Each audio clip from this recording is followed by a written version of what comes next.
If you're someone that's ever blamed either gaining weight or muscle or losing weight and body fat on your metabolism, then this episode is for you, because we're going to break down exactly what your metabolism actually is and how we can best control it. Before we even discuss anything about controlling our metabolism, we need to know what exactly our metabolism is. So your metabolism is simply the system that manages how your body controls the calories or energy that you consume on a daily basis.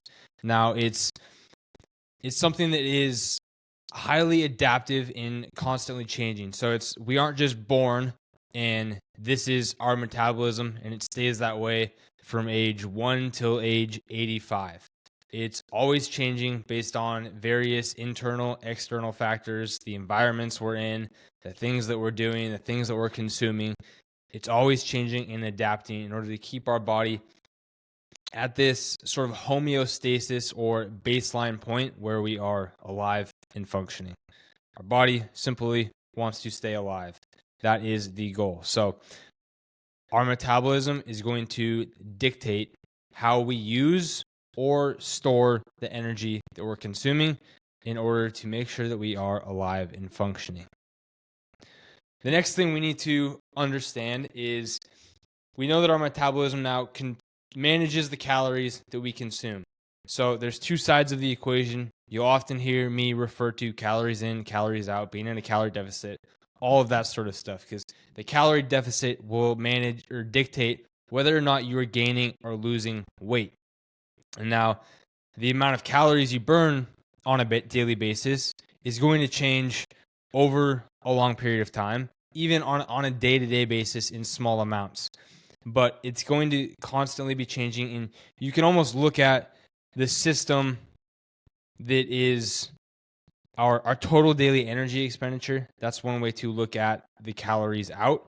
A lot of people think of that as our metabolism, which our metabolism is really how our body uses that energy coming in. But we need to understand where calories are coming out of so that we can use that as sort of a framework to dictate how many calories need to come in. Now, there's no way to 100% and accurately measure the amount of calories you burn every day. Yes, Apple Watches or Garmin's or activity fitness trackers will show you how many calories you burn in a workout, or you'll see on a treadmill or something that, you burned 150 calories in this 30 minutes, blah, blah, blah, blah, blah.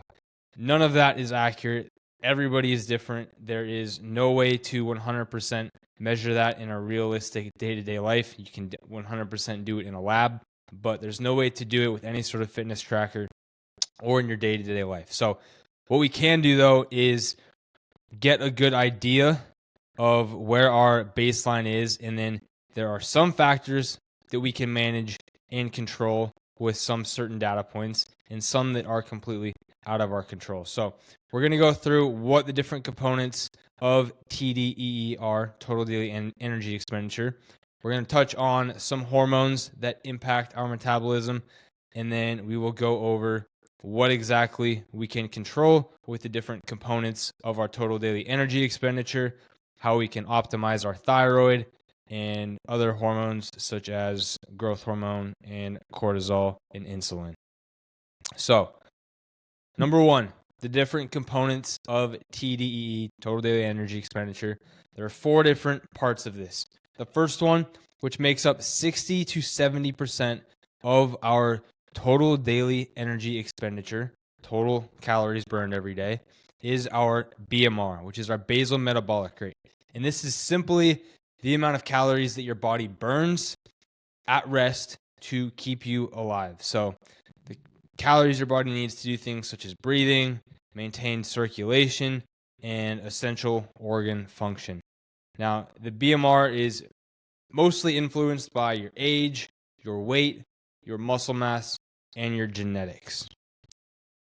Number 2 is our NEAT, which is non-exercise activity thermogenesis. This is about 15 to 20 or 15 to 30% of our TDEE, And these are the calories that you burn just through daily movement. That doesn't include any sort of formal or structured exercise. So this is everything from walking to fidgeting to cleaning to standing to talking to blinking. All of these are included in our NEAT, and this is the second biggest contributor to our total daily energy expenditure.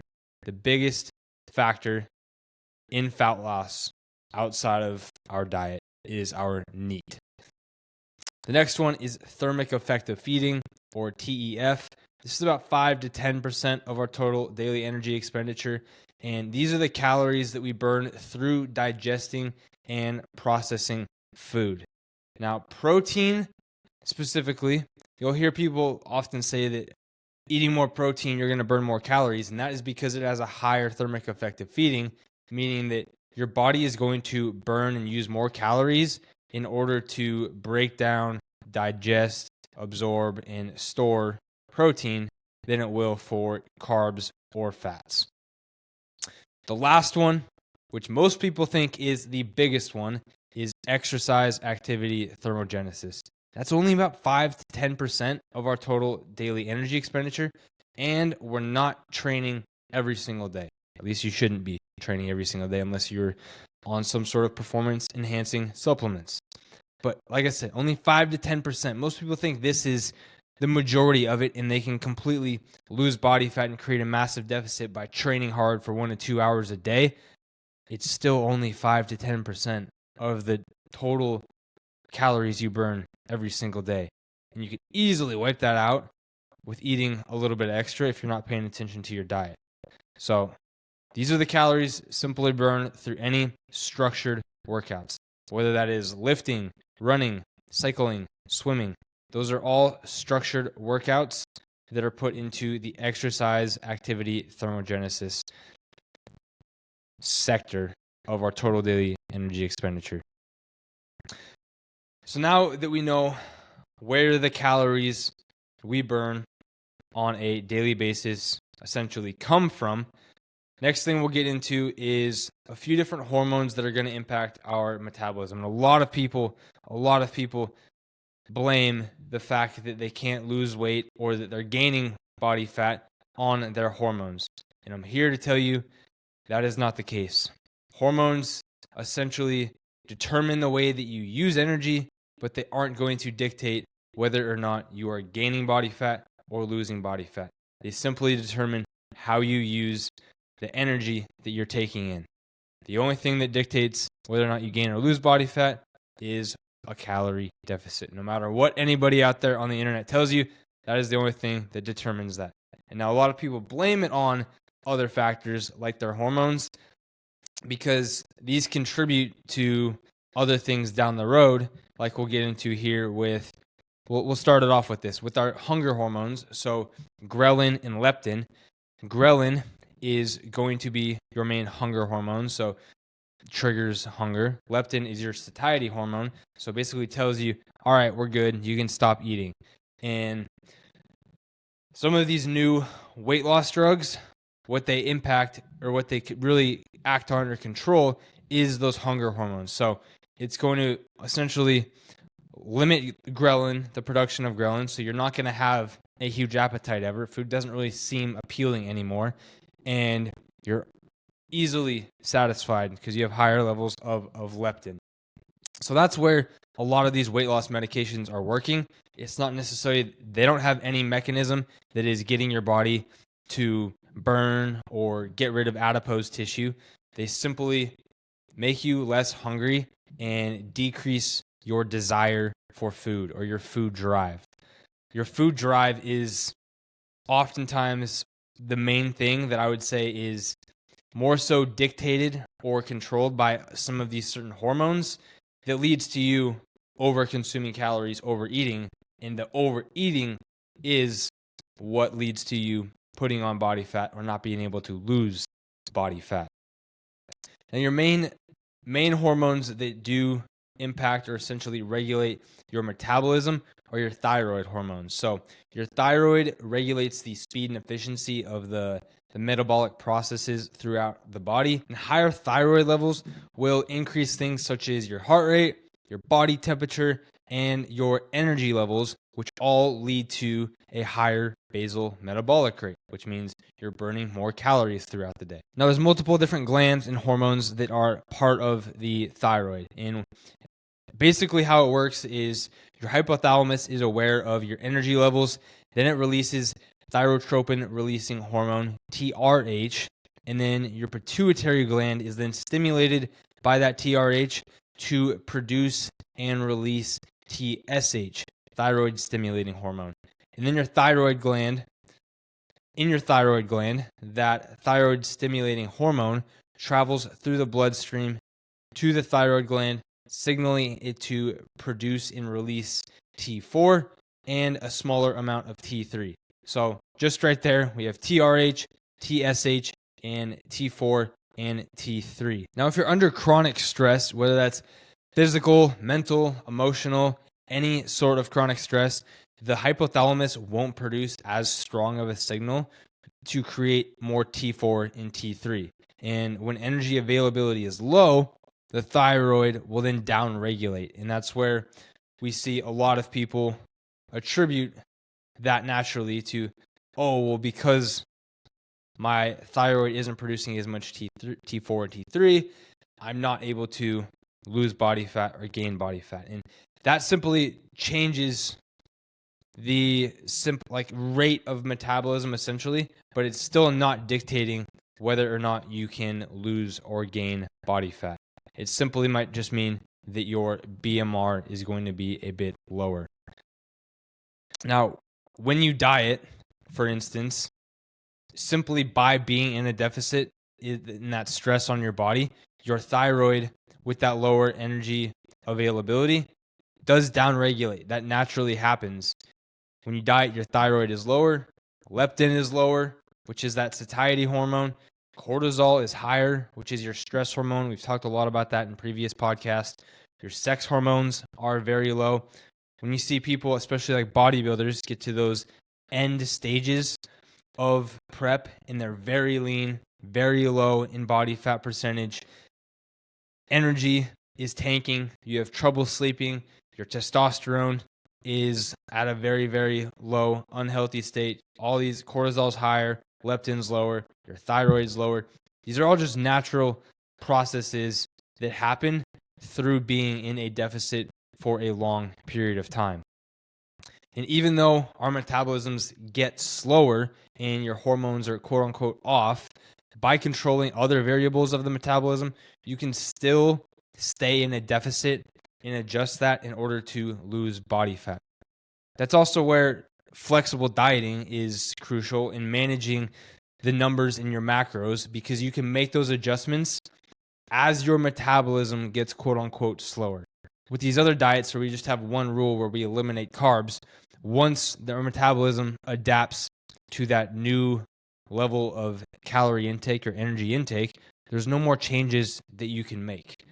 So you need to have a dieting method that is adaptable to once your metabolism adapts to these different levels of energy. So you need to be able to manage all these other variables and be in control of that so that once the metabolism slows down, you can decrease calories a little bit more in order to keep progressing and losing body fat.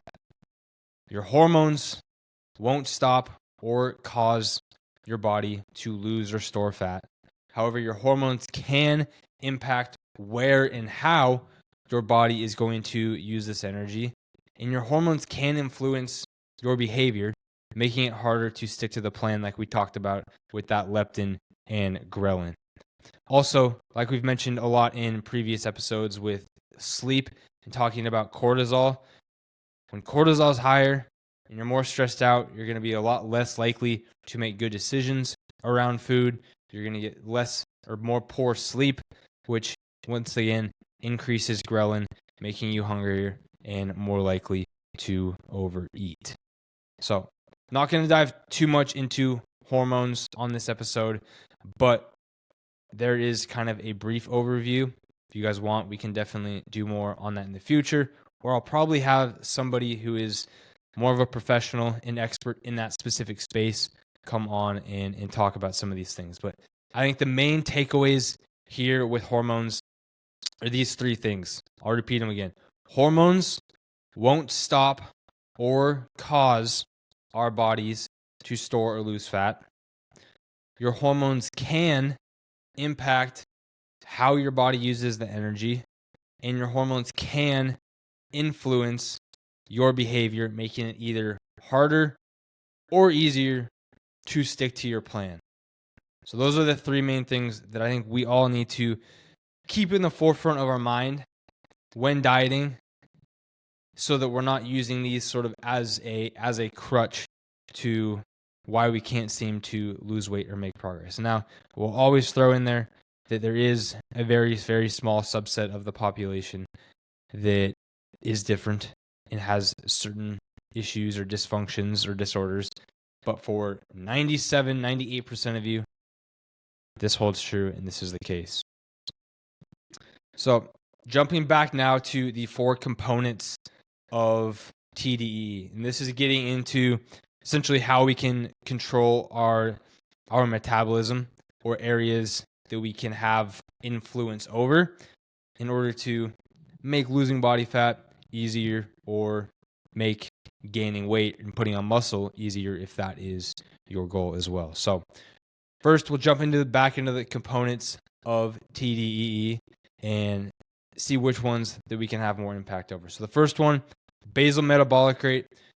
Pretty much the only way we can impact that physically through our actions is to add more muscle to our body over an extended period of time.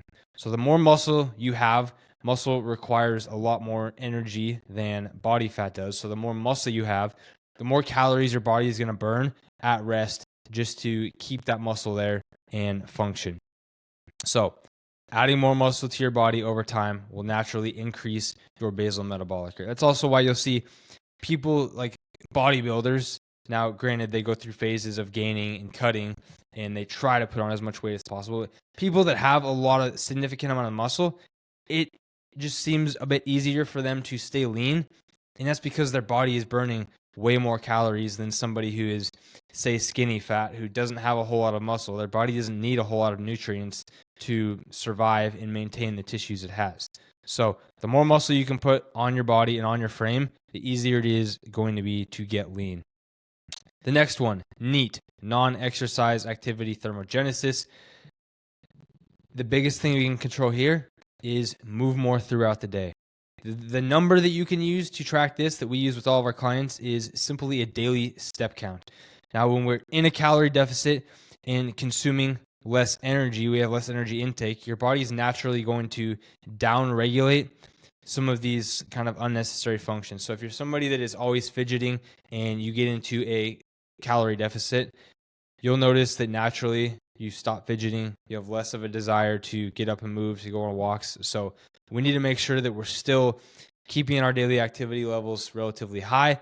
We can do that through taking the stairs. I always say, like, if it's less than 4 flights, take the stairs. Park further away in a parking lot. Get a walking pad. This is a huge one, especially for people that work at a desk or are in the office all day.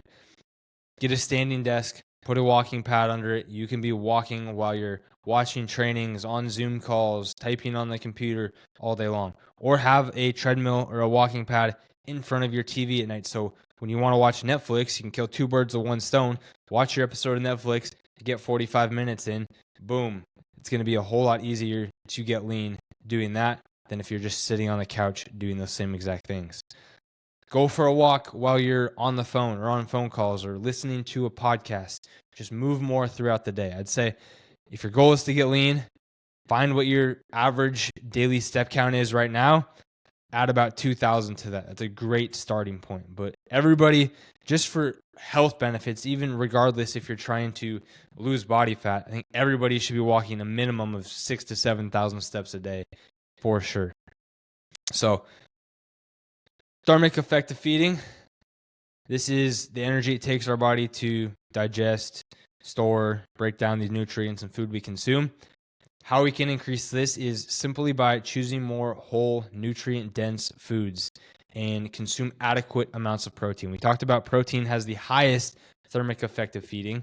So if you're eating more protein, your body's going to be using more calories to break that food down. Also, if you're eating more nutrient-dense foods that your body needs to process and break down, that's going to have a higher thermic effect of feeding compared to more processed foods and refined sugars that your body breaks down super easily, and that sugar goes right into the bloodstream.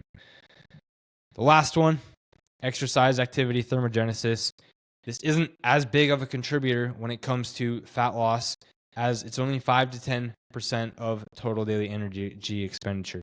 And we emphasize a lot that lifting weights and training, the purpose of that is not to burn calories, to lose fat. The purpose of that is to stimulate the muscle tissue to grow or maintain itself when we're in a calorie deficit, keep your bones strong, increase that bone density so we don't have brittle bones that are going to break, or osteoporosis when we're older.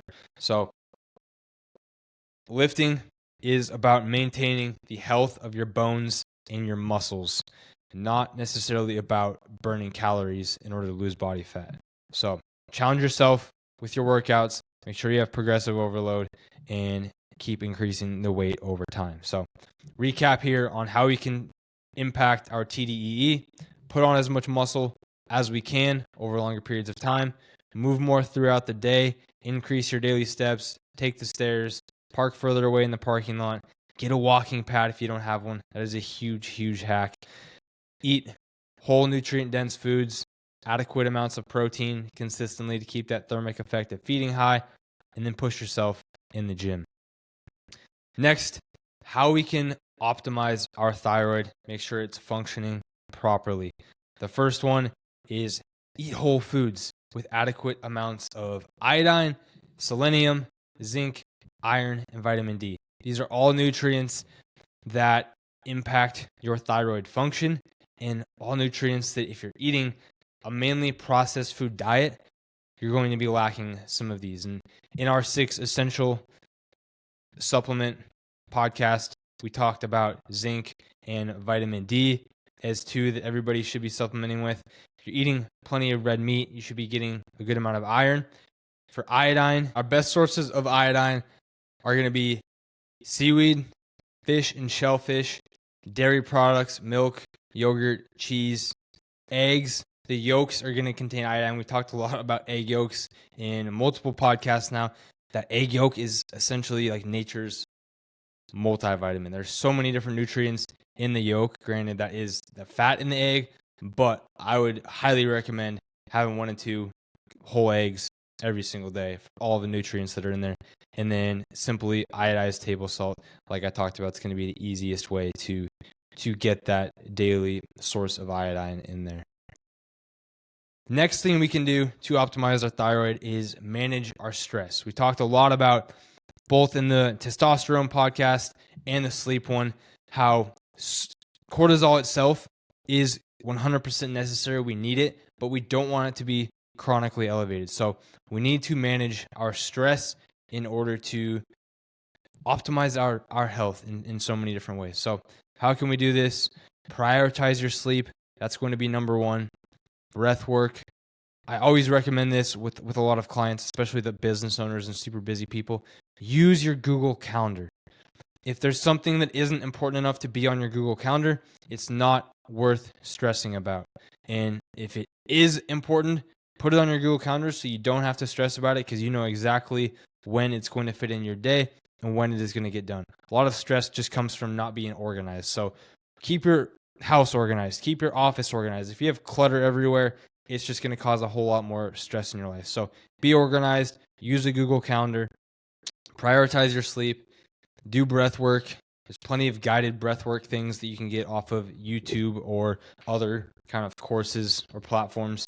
Navy SEALs use it a whole bunch to manage their stress. It's not some hippie gimmicky thing. Look into different breathwork things for managing stress and relaxation. And the last one, truly relax. Like actually relax and do nothing. Lay down, close your eyes, think. Like a lot of people think these days relaxing is watching Netflix or scrolling on your phone. And it's like, while those are relaxing physically, you're being mentally stimulated quite a bit. TikTok is you're just swiping one after another, just being constantly stimulated.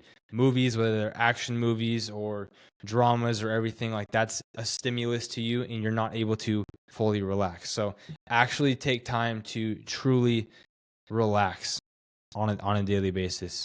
Next one is balance your blood sugar. So eat balanced meals that have protein, fats, and carbs and fiber in every single meal. Now, post-workout wise, I'd say that's kind of the one meal where we want a little bit quicker absorption of the food. So I always say go low, super low fat on that very post-workout meal, high carb, high protein. But the rest of your meals should always have adequate protein, fats, and fiber in there to slow that digestion down rather than making it a big spike in your blood glucose. Next one, eat fiber-rich and gut-healthy foods. So foods that contain probiotics such as kimchi, sauerkraut, and yogurt. All those are going to be super good for your gut with those natural probiotics. We want to limit any sorts of processed foods that have a ton of added sugar or trans fat. There's a lot of talk these days about processed food being poison and the devil. It's not poison. It's not going to kill you. And for most of it, it's not the processed food that's the problem, like itself. Sugar isn't bad.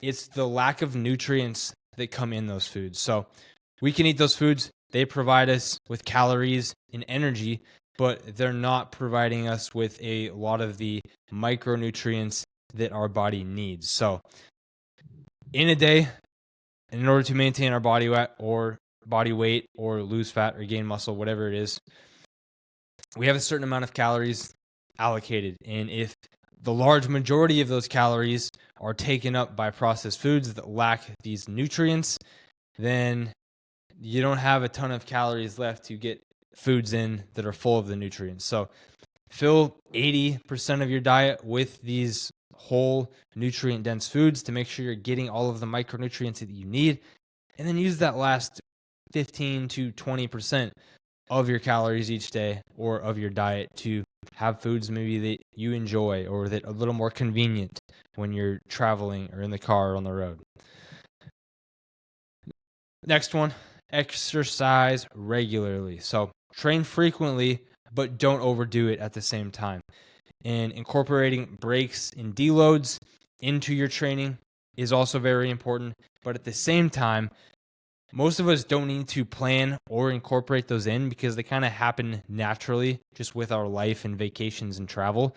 So obviously athletes, where their whole life is training, it's very important for them to structure in those breaks or deloads.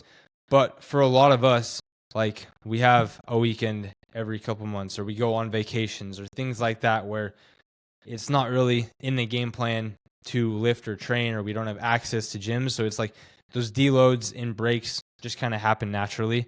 But if you're somebody that doesn't take a lot of breaks and you're just on that grind for months on end, make sure that you're planning in some deloads and taking a few breaks throughout the year. And two, like I noticed I had surgery here back in December and I couldn't lift for about 8 weeks.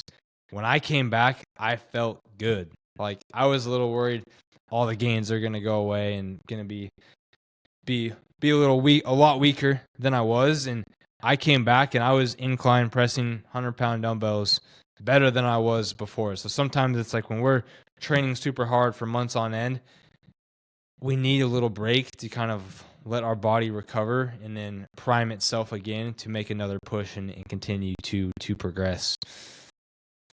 The next hormone we'll talk about, we just talked about how we can optimize our thyroid. We'll do a little recap on that before we move on. So consume whole nutrient dense foods with adequate amounts of iodine, selenium, zinc, iron, vitamin D. Manage our stress. We can do that by being organized in our life with our schedule and our environment, breath work, prioritizing our sleep, and actually spending time to truly relax during the day. Balance our blood sugar by eating balanced meals with proteins, fats, and fiber. Eat fiber-rich and gut-healthy foods that contain probiotics such as kimchi, sauerkraut, and yogurt. Limit those processed foods. We talked about why. Exercise regularly, but don't overdo it. Main focus on strength training. I want to emphasize that.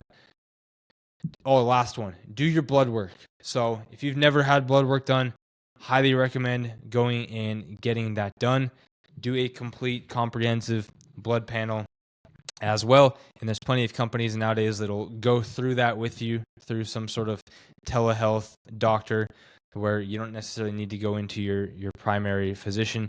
But if you've never done blood work, you can go to LabCorp or any of these places. It's super easy.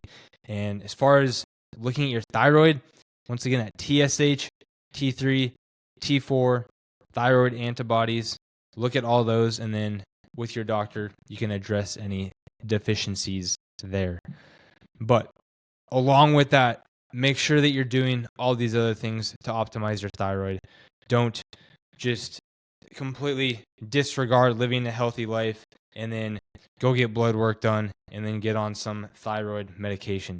Do all these other things first, optimize your thyroid, optimize your health, and then go look at that. I mean, you shouldn't wait to do blood work, but then you can really go address that. It's the same thing with like testosterone. It's like so many guys they'll be so quick to get on TRT, but they're not doing any of the natural things that they could do to really optimize their health and their testosterone. That cost no money, are going to drastically improve their health more than anything else. So make sure you're doing all these other things in addition.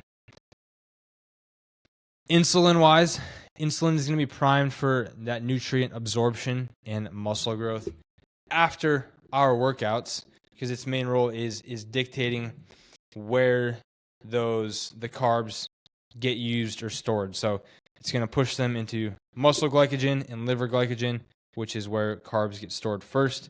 So after our workouts, we want to focus more of our carbs there along with protein, especially if you're on a lot lower carb diet at this point, or you've been dieting for a while and your carbs are low. Focus most of your carbs throughout the day, pre and post workout. And then outside of our workout kind of window, we can go more adequate carbs or limit excessive carb consumption per se. So focus most of your carbs around training. Cortisol, it's our stress hormone once again. How we can impact that, manage stress levels, prioritize your sleep and your sleep timing. That's a huge one. Get outside in the morning and get that sunlight exposure, as well as limiting bright lights at night. And then the last one, you'll notice a lot of these are also things that help with sleep, because sleep's going to be one of the biggest factors that plays in tune with your cortisol levels.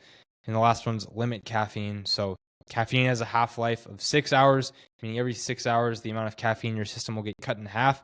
So if you consume 100 milligrams of caffeine at noon, then at 6 p.m., you'll have 50 milligrams of caffeine in your system. And at midnight, you'll still have 25 milligrams of caffeine in your system.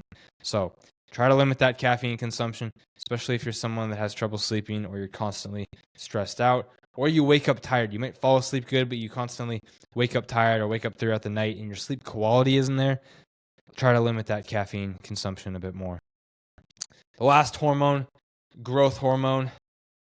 This one too, mainly impacted by sleep. So stop eating 2 to 3 hours before bed so that you can get into those deeper stages of sleep where that recovery process actually takes place. So if we're having a big meal right before bed, our core temperature is going to heat up. Your body is going to be focused on digesting and absorbing that food rather than cooling down and getting into those deeper stages of sleep where growth hormone is produced and that recovery process takes place.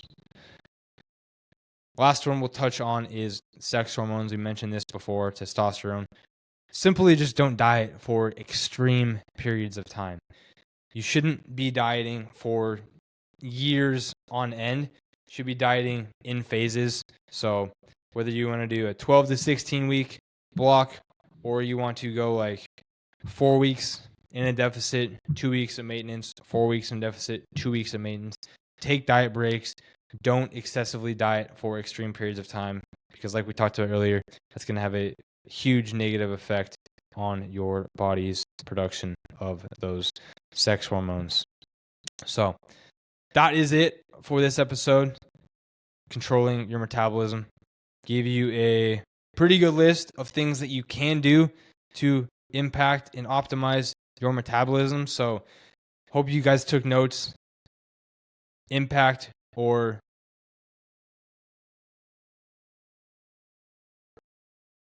incorporate as many of these things as you can into your life to make sure that you are optimizing your body, setting yourself up for success. But just know at the end of the day, your metabolism isn't dictating whether or not you are gaining or losing weight. Another study that I could reference here is I believe it was the Minnesota starvation study. I think that's what it was, where they put these guys in severe deficits, and essentially they were just proving that there's not like this kind of starvation point where once you get to a certain point, your body just starts putting on weight again. You can continue to lose weight and lose weight and lose weight until essentially you're dead if you're not getting adequate nutrients. So there's no such thing as that starvation point. You can continue to decrease the calories even more, but your body is going to adapt to those changes that you make over time. So you got to be able to adjust these metrics and control these other areas to make sure that you're still losing body fat, or if you need to take a diet break. Thanks for tuning in to the Lean and Lethal podcast. If you found this episode helpful, hit subscribe. Send me a message on Instagram if you got any other topics, areas, people that you'd like to have on to hear from. Bridger Deaton PT on Instagram. Until next time, stay lean, stay lethal, keep chasing discomfort.